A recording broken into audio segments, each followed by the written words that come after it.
Hello मेरे प्यारे दोस्तों, आज हम आपके लिए लाए हैं अंकुश नाम की सबसे बेहतरीन आई लव यू शायरी।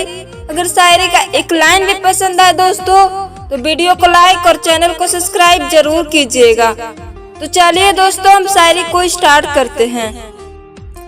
देख मेरी आंखों में ख्वाब किसके हैं, देख मेरी आंखों में ख्वाब किसके हैं, दिल में मेरे सुलगते तूफान किसके हैं। नहीं गुजरा कोई आज तक इस रास्ते से, नहीं गुजरा कोई आज तक इस रास्ते से, फिर ये कदमों के निशान किसके हैं, फिर ये कदमों के निशान किसके हैं।